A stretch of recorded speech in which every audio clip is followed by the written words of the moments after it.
দেখুন আর পুরোপুরি কিন্তু রসটাই ভেতরে গেছে। দেখুন এই যে। নমস্কার বন্ধুরা, সুপ্রিয়া কিচেনে আবারও আপনাদের সবাইকে স্বাগত জানাই আরো একটা রেসিপিতে। আজকে আমি বিশ্ববিখ্যাত জিলিপি রেসিপি নিয়ে আপনাদের সামনে চলে এসেছি। জিলিপি রেসিপিটা বানাবো একদম খুব সহজ পদ্ধতিতে, আর স্বাদটা হবে কিন্তু একদম সেম দোকানের মতো। তো প্লিজ বন্ধুরা, আপনারা পুরো ভিডিওটা প্রথমের থেকে শেষ পর্যন্ত দেখবেন। ভিডিওটা না কেটে আশা করছি আপনাদের ভালো লাগবে আর আপনারাও খুব সহজে বাড়িতে বানাতে পারবেন। একটা পাত্রের মধ্যে এখানে এক বাটি ময়দা নিয়ে নেব, আর দিয়ে দেবো 1 চিমটি লবণ। ময়দার মধ্যে একটু ঘি দেবো। ঘি দিলে কি হবে, জিলিপিটা মুচমুচে হবে খুব ভালো, আর খেতেও খুব ভালো লাগবে, একদম দোকানের মতোই লাগবে। অল্প একটু ঘি গরম করে নেব। গরম করে নিয়েছি, এবার গরম ঘিটা এর মধ্যে দিয়ে দেবো। ঘিটা দিয়ে এবার ময়দাটা খুব ভালো করে মাখিয়ে নেব।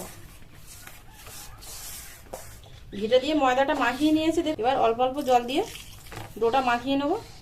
ঠিক যেরকম চপের ব্যাটার বানানো হয় ঠিক সেরকম ভাবে মাখিয়ে নেব। জিলিপি তো আমরা সবসময় দোকান থেকে কিনে খাই, তবে দোকান থেকে কিনে খাওয়া একদিক থেকে ভালো, কারণ যেসব বিক্রেতা দাদারা থাকেন ওনাদেরও তো সংসার চলবে, ওনাদেরও বউ বাচ্চা আছে, তাদেরকেও খেতে দিতে হবে এই ব্যবসার মাধ্যমে।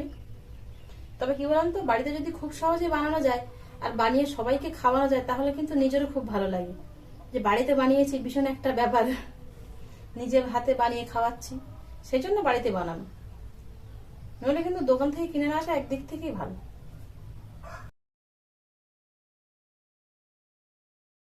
এবার চাপা দিয়ে সাইড করে রেখে দেবো। এখানে হাফ বাটি চিনি নিয়েছি, চিনি নিয়ে নেবো।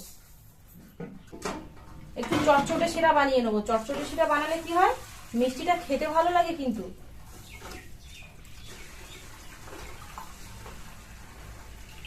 এক বাটি জল দিয়ে দেবো। জলটা যত কম দেবেন তত কিন্তু খুব তাড়াতাড়ি হয়ে যাবে শিরাটা, আর গ্যাসটাও বা উনুনে যদি বানান তাহলে উনুনের জলটা অত পুড়বে না। এখানে দুটো এলাচ কিন্তু এরকম আমি আদা থেতো করে নিয়েছি, দিয়ে দেবো। আদা থেতো করে নিলে কি হয়, এলাচের দানার যে ফ্লেভারটা এটা কিন্তু পুরোপুরি রসের মধ্যে যায়। চিনিটা গলে গেছে। এবার এখানে দেখুন আমি ফুড কালার নিয়েছি, হলুদ ফুড কালার সামান্য একটু দিয়ে দেবো। তবে এখানে আপনারা রেড ফুড কালারও দিতে পারেন, এবার সেক্ষেত্রে আরো কম দিতে হবে কিন্তু। চিনির শিরার মধ্যে দেখুন এই যে বুজবুজ বুজবুজ উঠতে শুরু হয়েছে, আর দেখুন জলটা কমে কিন্তু এক বাটির থেকে প্রায় হাফ বাটি হয়ে গেছে। এবার দেখুন চিনির শিরাটা এই যে হাতের মধ্যে নিলাম, দেখুন এই যে হালকা চিটচিটে ভাব হয়েছে আর একটু শির পড়ছে, চিনির শিরাটা হয়ে গেছে। এবার নামিয়ে নেব। কড়াইতে সাদা তেল দিয়ে গরম করতে বসিয়ে দেবো। এবার চাপাটা তুলে নিয়ে আরেকবার ভালো করে মাখিয়ে নেব।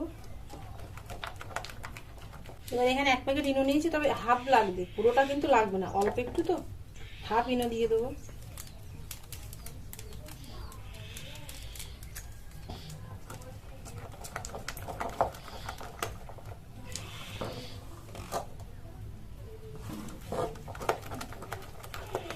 এবার এখানে একটা গ্লাস নিয়েছি, আর এখানে নিয়েছি একটা সাদা তেলের প্যাকেট, এই প্যাকেটের মধ্যে ভরে দেবো।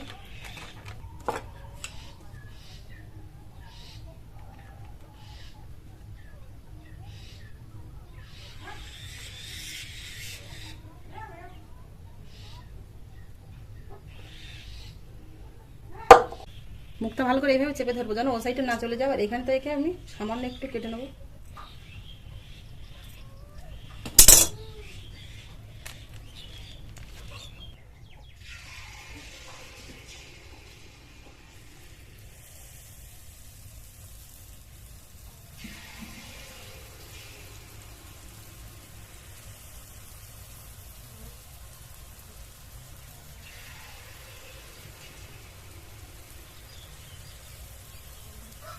পরপর পরপর ছাড়লে হবে না, কারণ কড়াই তো, ওই জন্য একটা করে উঠে গেলে তারপরে আবার ছাড়তে হবে মাঝখানে, কড়াই তো ছাড়া যাবে না।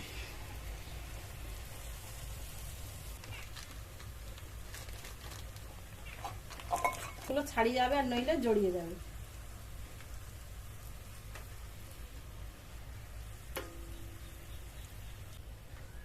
যেগুলো লাল হয়ে গেছে সেইগুলো তুলে নেব।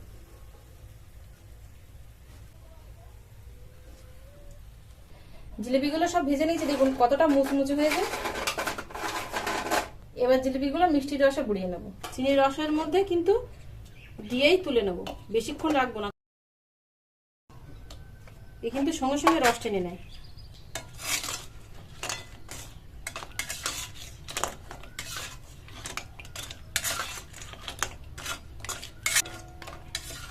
গরম জিলিপি 1 মিনিট রেখেই তুলে নেব, বেশিক্ষণ রাখবো না কিন্তু, তাহলে একদম জিলিপিগুলো নরম হয়ে যাবে।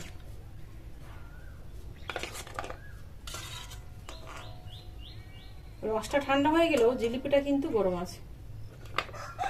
এবার জিলিপিটা আপনাদের ভেঙে দেখাচ্ছি যে কতটা মুচমুচে হয়েছে। দেখুন রসের মধ্যে রাখার পরেও দেখুন, আর পুরোপুরি কিন্তু রসটাই ভেতরে গেছে। দেখুন এই যে পুরো বোঝা যাচ্ছে, দেখুন ভেতরে রস কিন্তু, এই দেখুন ময়দা কিন্তু সঙ্গে সঙ্গে গরম থাকলে রস টেনে নেয়। দেখুন খুব সহজে আমার এই বাড়িতে কড়াইতে জিলিপি বানানোর রেসিপিটা কেমন হলো অবশ্যই কিন্তু আপনারা কমেন্টে জানাবেন। আর যে সকল বন্ধুরা এখনো পর্যন্ত আমার ইউটিউব চ্যানেলে নতুন, চ্যানেলটিকে বেল আইকন সহ সাবস্ক্রাইব করে আমার পাশে থাকবেন। আর যে সকল বন্ধুরা এখনো পর্যন্ত আমার ফেসবুক পেজে নতুন, ফেসবুক পেজটাকে ফলো করে আমার পাশে থাকবেন।